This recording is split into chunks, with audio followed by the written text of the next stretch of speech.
It is so important to have people that are entrenched, involved, are so much a part of our community. We've got an expert here with a business that's been around for how many years? 54. 54 years, and he's got 16 years. Now he runs the company. Stay tuned for more.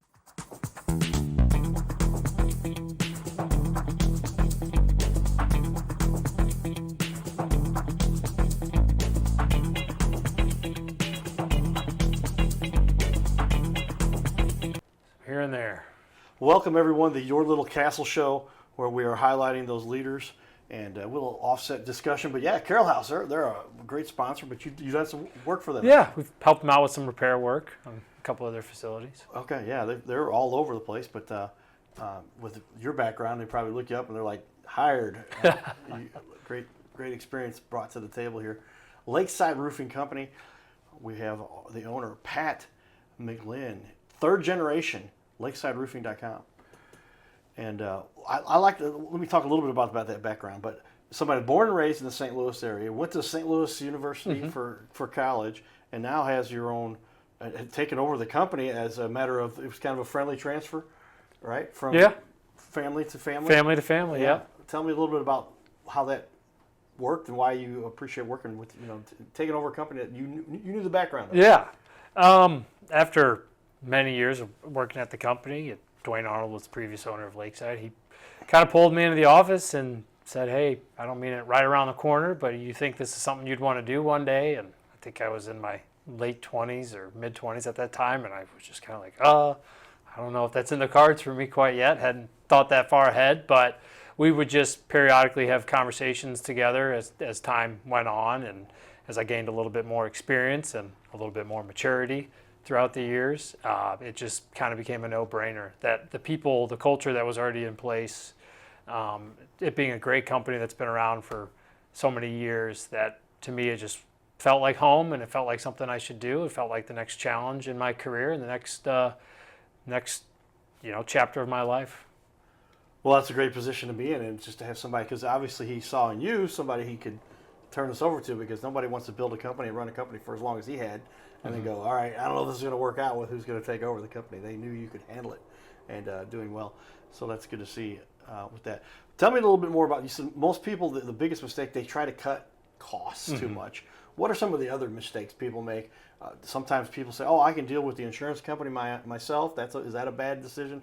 Tell me about St. Louis weather and how you deal with it. I think another part of it too is, going out, kind of like we touched upon, whether you're going to go get 3 bids or 5 bids or 10 bids. It's just to make sure that you're educated enough to know what you're looking at when you're reading through scopes of work, and making sure that the prices might seem, one's drastically higher, one's drastically low, but knowing that scope of work and understanding and trying to get your contractors to bid a similar product and a similar scope of work, so you can look at things through, with good vision, knowing that the scope of work is exactly the same. Hopefully the quality is going to be the same, and then you can look at, and if price is ultimately the most important thing to you, then get the scope of work in place that you truly want, and make sure everybody's quoting that same scope of work, so you can make the best decision from then. Yeah, because obviously there's a number of ways you can get a house repaired when a big storm comes through. We had these tornadoes most recently. Oh my gosh. And how daunting is that? Just imagine there's pieces of roof laying everywhere, all over, walls had fallen over. But how do you fix that? How do you get it back to where you can have a livable place? And lots of pressure there for guys like you. But with the experience you've gotten as many years, was it a little bit exciting with the tornadoes come through? But you guys are like, we've seen this before, we can handle this. Yeah, it's, your first thought is hoping and praying to make sure everybody's safe. Assets are one thing that can be replaced, that can be repaired, but humans cannot. So you just want to make sure that everybody is safe. When a big tornado ripped through like it did last May, your first thought is everybody's safety. And then the next step after that is, okay, how do we get these people's homes and businesses back in the dry for the time being until insurance kicks in or until materials are available? So emergency crews, running those guys out with tarps or other products, whatever you can kind of find to hold down, keep as much water out as possible until a proper roofing system can be installed. So it was kind of running gangbusters last year, trying to figure out and put roofs on, put temporary roofs on, just to try to get everybody back in the dry. Yeah, it was quite the event. I'll never forget. I was down at spring training at the time. So it was about a year ago, and I called my mom, and I'm like, "Hey," she's like, "How's it going?" I said, "Where are you at? I heard this tornado's coming through." She's like, "Well, I'm in the basement." I'm like, "Take your cell phone with you." She Yeah. always still likes the landline. I always call her on the landline, and she doesn't always, but she did get down there. But it was a crazy event, and I Oh, it was. understand there's still work being done Yep. to fix a lot of the damage that was created during that time. Tell me though, as a matter of residential, commercial, you started off in the commercial side, but obviously you do both. Break Yeah. it down. What percentage and what do you like about each? Yeah, we're about 90% commercial, industrial, and then 10% residential. There's the commercial side. It's great to those projects you're there for days, weeks, sometimes months at a time, and with houses you're kind of in and out in a day or two. So it's nice to get your crews set up on one job on the commercial side and let them be there for a bit to where you're kind of swapping things over on a day-to-day basis on the residential side. But once again, it just comes down to the people again. You're dealing with homeowners when it comes to houses, and you're dealing with business owners or C-level or just the decision makers on the other side, cultivating those relationships, doing check-ins throughout the entirety of that project. But it's really always comes down to the people and keeping those good relationships from start to finish. Yeah, commercial jobs are obviously there's business involved here. But what do you enjoy about commercial with regard to these are big projects? Yeah. This is what you put a lot of energy into. You made it a core for your business. What's the emphasis there? I mean, it's not rushing to get these things done, but they've got to be done because the business is running underneath that roof. It's definitely a more tedious process because you can only replace so much roofing in one day when it comes to flat or commercial roofs. So you're spending more time on removing this area of the roof, replacing that area of the roof, and then you have to tie into the existing roof and make a watertight seal. That way, if there were to be rain or snow, because you never know in St. Louis what's going to Right. blow through over the night, if there is any weather that moves in, that you can guarantee that you are watertight over time and overnight, and then show up that next morning again. And so it is. There's much more of a process to that. And a lot more that can keep you up at night when you're tying into an old roof that might be failing, and so you're just trying to do your best to keep that asset and protect that business owner and keep all their assets dry and everything okay inside that building. Important, yeah, very important. And talk a little bit about TPO versus is it PVC? What are the different types of roofs that are most often used for commercial use? Commercial, TPO is a big one. It's a thermoplastic, typically white. So it kind of melts together. You use a hot air welder to put seams together, to put flashings together. PVC is very similar product. PVC is a little bit better of a product, definitely, than TPO is. And then you also have your old school EPDM, which is essentially rubber. So the same manufacturers back in the day that used to make tires started making roofing products as well. And obviously things have changed since then. But yeah, those are the three biggest when it comes to the single plies. I didn't know this. All right, so there's a little bit to learn about the history of the commercial roofing industry and the different options there. And but yeah, I guess I realized that the rubberized roofs that they're commercial historically, those come right from the tire space. Yeah, they used to. Yeah, it's the same manufacturers, like the Firestones. You've got Goodyear on your roof? Yeah, used to. Yep. Okay. Before that got sold off. Yeah. Interesting. All right. Well, you learn a little bit, everybody. That's why we enjoy having experts here to talk about. What do you like most about the St. Louis area and the city that you live and work in? The east side, the west side. Where do you do most of your work, and what do you like most about it? Yeah, I would say we probably about 60% of our work, 65% of our work's on the Missouri side of the river, and then the other 30 to 35% is on the Illinois side. I really like St. Louis because it's a small big city to where it's not a tiny little area where there's not a lot going on. There's a ton going on, but you're not overwhelmed with rush hour traffic or just trying to get to a job site or to the office. The joke is that you're always 20 minutes away from your destination in St. Louis, and it's pretty true unless there's an accident or something else happens. But I do like that, that small, big city feeling. I feel like you can know a lot of contacts in this area, and you kind of have heard of almost just about everybody in this area. And the neat pockets of the different residential areas or different even business hubs, you talk about the areas like the Claytons and the Ledoux and the Kirkwoods, Frontenac, and on the Illinois side, you got the Edwardsville, O'Fallon. Every little neighborhood has its own little reputation, own little theme to it. So I think it's really neat to see that as well. Tell me a little bit, what is it like working in the different regions? Yeah. Do you handle people differently? Is St. Louis is pretty well connected, but there's a difference with regard to the styles, or what are some of the differences? Absolutely. Yeah, every jurisdiction kind of has their own code compliance, permitting rules. Some areas require permits, some areas don't. Some areas require, having stamped drawings from an architect, some areas don't. So it's difficult to memorize all of them, so you kind of just try to keep your spreadsheets up to date with what right. jurisdiction is going to require us to pull a permit, which one's not, or to what degree you're going to have to pull that permit and get daily inspections. So it's a challenge because everybody does it a little bit different. No matter where you go, you could go 2 miles down the road, and it's a lot different than it might be in one area, but it's part of the learning curve of being a quality roofing contractor here in this area. Are there some regions within St. Louis that, like, this is the type of roof they always put in versus this is the type of roof they always put in other regions? I would say more on the residential side, you get in kind of the central west end, and you're going to see a lot of slate and clay and tile. So that's kind of a unique nature to central west end and Clayton and surrounding areas to those neighborhoods, is getting to see that old school, really nice, proven, tried and true roofing systems being slate and clay. And then kind of everywhere else it's just kind of homeowner's preference or business owner's preference from there. Makes sense. Yeah, the slate roofs are nice. My parents have an old house in Fayette, Missouri that's a Victorian home, but yeah, slate, man, beautiful stuff. A little bit difficult to work with, but it looks dynamite. Definitely a specialty contractor. Not everybody can do slate and tile, that's for sure. Very important to understand that too. Somebody says they can do slate, make sure and look at some of their work history, right?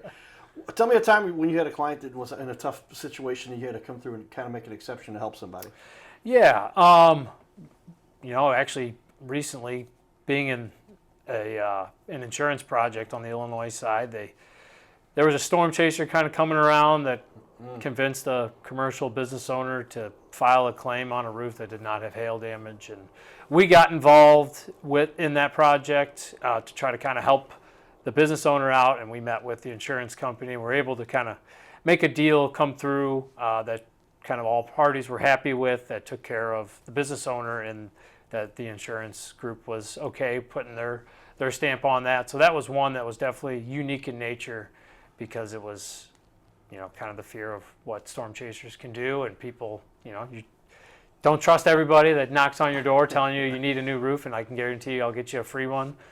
So kind of help them bail them out of that situation and get them back on track, and we were able to get them a brand new roof. So okay, it did all work so you out. got to be a little careful promising that until you get in there. But these guys said, "Oh yeah, we got you filed the claim," but you had to really work. We to make sure that process worked on it. Did a lot of hand holding there, and kind of just tried to break it down to the insurance company so they would understand where this business owner is coming from, and just bad guidance. But we pulled them out and got them back into a better situation. Well, that's good to see, and the experts that are local here, everybody. You could talk to the experts here. Lakeside Roofing Co. Doing this for 54, is that right? 54 years, and your president here has been doing this for 16 plus himself. Business is always full of challenges. What are some of the challenges you've seen, changes in the industry that made it a little more interesting for you as a business owner to continue doing a good thing for the community? I think it's similar to most industries. It's the people part, right? We're always hiring new roofers on the commercial side of the business, because you can never have enough good talent and then develop that talent, because those are the workforce is getting to be a little bit older, especially when you're talking about manual labor trades. So trying to find that young hot pockets of talent that you can bring in and have these older seasoned veteran roofers pass down that knowledge to this younger group, and just kind of keep the wheels turning on that. That's one aspect of the business. Obviously, with technology and AI and everything, that's something that I have always kind of pushed, kind of a platform of taking over the company. I have really pushed innovation at our company, trying to stay at the leading edge and increase our efficiency, and just make sure we're doing everything effectively and using software where we can to become more efficient, free up more time for us to meet face to face with potential clients or with our current customers and make sure that everything's going well.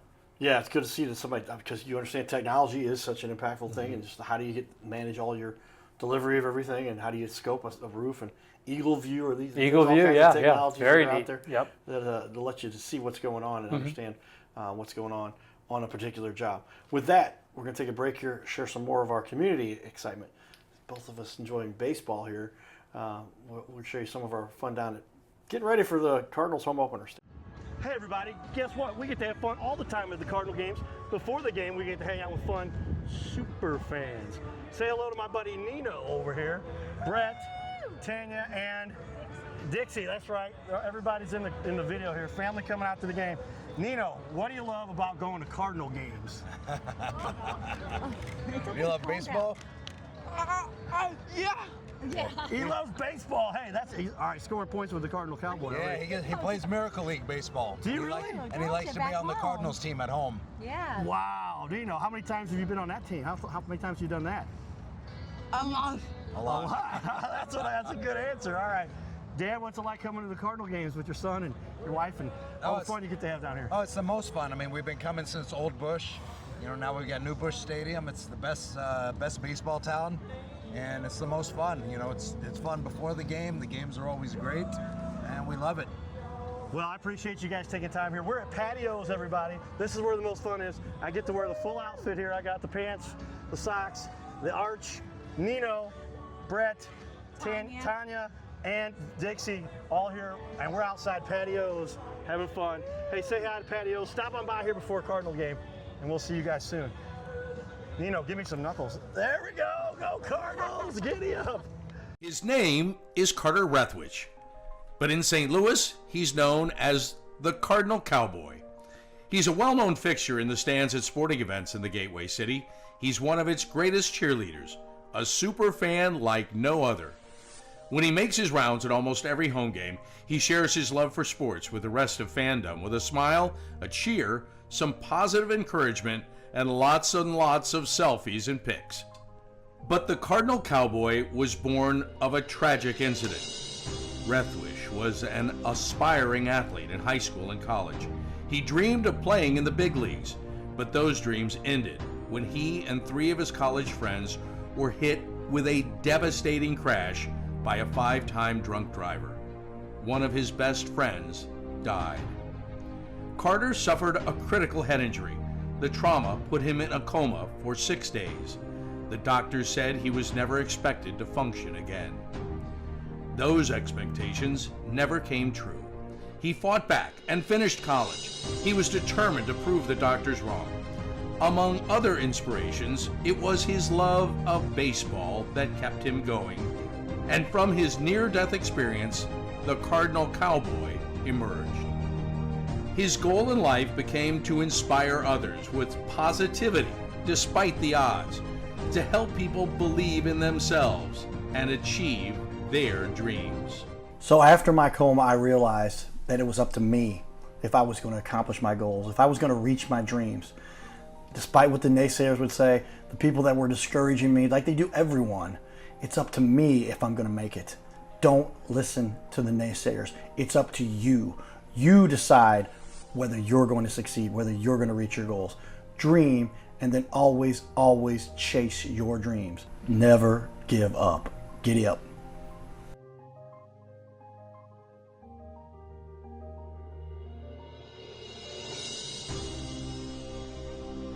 By now, we are on ABC 5 times a week.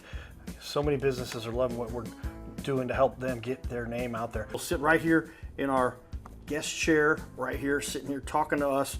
We're going to put on the wall your website and everything about you, and highlight you as a leader.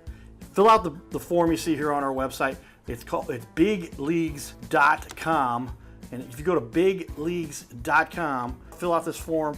Takes just a couple seconds, and you can even schedule yourself right here. Schedule yourself to be on the show, and there's no charge for us to record you. There's no charge to be in the studio. Check it out if you would like to be on. Fill out the form again, bigleagues.com. This is where we can turn any interview into a series of clips. Professional video on your website closes more sales by instantly building trust, clearly explaining complex products, and keeping visitors engaged longer, reducing bounce rate by 34%. It'll help you to gain that credibility, increase engagement, simplify complex tasks, lower your sales friction, and boost your rankings on the search engine. So this is all kind of a no-brainer. See how we've now had over 500 interviews and now almost 250 different business owners. Go to bigleagues.com. That's BIGGLEAGUES.com. Go to bigleagues.com and get signed up. You can schedule right from there. So there you have it, everybody. Lots of fun. And my degree at SLU, by the way, was communications and mass marketing, mass communications. And so I helped, they asked me, but years later now, magnetize your media. But how do you magnetize your media? Pick up our book here. Yours truly wrote the introduction, the foreword here. They said, Carter, you wrote essentially the first chapter. But how has technology changed the way we all do business nowadays? Mm-hmm. And if you're not staying on top of technology, you mentioned that. You said you want to help keep the guys on top of the technology edge there. What are some of the biggest technologies you've seen that have made a difference the way you run your business? Yeah, we're using a lot more real-time cost updating on cost tracking on projects to where automatic payroll getting submitted. Using things like tablets, iPads in the field we have a software we use called Company Cam that just lets our guys kind of track everything, take daily photos, daily progress reports, just in real time where I can pull it up on my phone and see exactly what the guys are doing and on any of our crews. So just taking those little bits and pieces of software and putting them all together and just trying to keep the engine moving forward in a better direction and just always staying on that cutting edge of trying to make the company operate as smoothly and efficiently as possible. Well, that's well said, because technology does impact the way we run businesses. And if you're not staying on top of it, I mean, how many people we've talked to and they're like, oh, I don't have a website. I'm like, well, you're missing out there, because people will look for it like, oh, I don't think I need. You don't realize you're missing 50% of your business. And then it does help to have a nice long format interview, or you can sit down and explain who you are, because before somebody spends $150,000, $10,000, whatever it is, they like to know who they're working with. So you guys are doing a great job there. What mistakes do you see some of the other companies, don't name the companies obviously, but some of the mistakes you see that some of the other guys have made, or other companies you've seen make, and you're like, got to watch out, don't make that mistake? Yeah, I think it's just rushing into things, not having a good plan, especially when it comes to the commercial side, the flat side. We went over it a little bit. There's very tedious install. There's a lot of risk, a lot of liability, a lot of safety issues as well. I think a lot of what some of my competitors run into is not a full understanding of OSHA requirements, and then also going above and beyond those requirements. And we take our safety very serious, because I owe it to everybody that works in my company that they arrive safely every day and they go home safely every day. So a big emphasis in our team and at Lakeside Roofing is our safety. And this coming Friday actually is our annual safety day, where the whole day, every roofer and everybody in our office sits through our safety, and we do live fire training, we do fall arrest training, we do all kinds of different trainings just to make sure on a year-to-year basis that these gentlemen and women know exactly what to do should anything ever pop up, and all the regulations and changes that are always happening in our safety environment.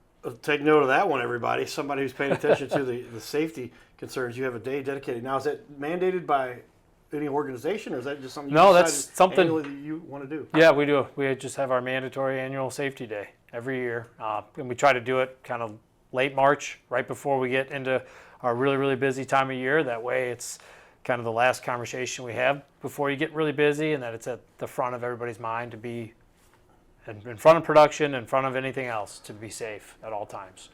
Safety first. So we talk about it. That's the most important piece we have out there. Tell me the process. Somebody's got to be going, all right, obviously, you know what you're talking about. Pat's well-informed here. What's the process for somebody to get started with you? Yeah. Go to the website, get the information. Go to the website. We have a link where you can request an estimate on there. You can call our number on the Illinois side or on the Missouri side. You can email us, however you prefer to reach out to us, and that'll generate a call-in on our side, and that'll get turned over to one of our project managers. That'll contact you. We'll set up a site visit, come out there, measure the roof, core the roof, bringing all that information back to the web or back to our office. They'll put together an estimate. They'll get that sent over to you, and then can sit down and kind of consultate and figure out what the best plan for you is to go forward. And then once you put pen to paper with us, you'll actually work with that same estimator. So he'll be your estimator and your project manager. So one contact throughout the entire project, and we'll get you taken care of from there. Well, you have obviously a very systematized approach here, and estimators assigned, and everybody's got their roles, and so something that you've put a lot of time into managing a system. Absolutely. When I worked at Anheuser-Busch, we talked about it. Pat Byrne used to talk about everything must be systematized. You've got to have a process for everything, and a company like yourself, have done thousands of roofs over the years. At least you've got a system for everything, and a process to do that. What's the biggest question that people have for you when it comes to any objection they might have? Is it always price, or how soon can it get done? What are the biggest questions you have? Yeah, schedule is always at the top of everybody's mind, but I think the number one question is, does it really need to be replaced? And that's a question we get more so. We're not going to guide you in the wrong direction. If there's some longevity left, there's some life left in that roofing system, we can do some repairs for you. We do have a maintenance program as well, where we'll come out annually, biannually, quarterly, come out, walk the entire roof, touch up anything that looks like it's coming undone, remove all the debris, and give you a nice report after that as well. But biggest thing is timing when to replace your roof. Obviously, just like most things, it's better to be a little early on replacing it than too late because of the costs, because there are some certain things we can do if you have one roofing system on a building on a flat roof, that we can put a second one on per code. We'll do like a moisture scan, take anything out that's wet, replace that before putting on that new roofing system. So that approach is a lot more cost efficient than having to do a full tear off down to the deck. But just timing it right, making sure that you're not waiting too long, because if it's so dilapidated and so out of date, then it's going to be much more costly. Those are important things. Yeah, I didn't realize that kind of a systemized approach again to make sure you'll do testing to make sure that there's a certain amount of moisture, and you can tell there's something that definitely should be repaired or replaced. Yep. And that system that's put in place. What gives you the most satisfaction for what you get to do? Going from starting off at the kind of at the bottom of entry level, then commercial, and on up, and now becoming the owner. What is it that you get the most satisfaction out of doing? I would say it's the feedback. The reviews, the phone calls, the emails we get sent that come to us, or me, or the project manager on that project, and we're able to print that off or screenshot it and pass that on to the foreman and pass that on to the crew, and to recognize from top to bottom the entire company did a good job on that project. And that's kind of what reinvigorates you and get you going on to the next project, is that feedback that they're happy. They wanted to get a service out of you, and you performed enough so that they're willing to write a nice review or write you a handwritten letter or send you a nice email or phone call. So it's those touch points. There you have it, everybody. Experts, a lot of trade secrets there, some insight, how to run a business, how to be successful. Hey, we appreciate you coming in and hang out with us. SLU grad is SLU grad. Stay tuned for more, everybody. You're watching the Your Little Castle.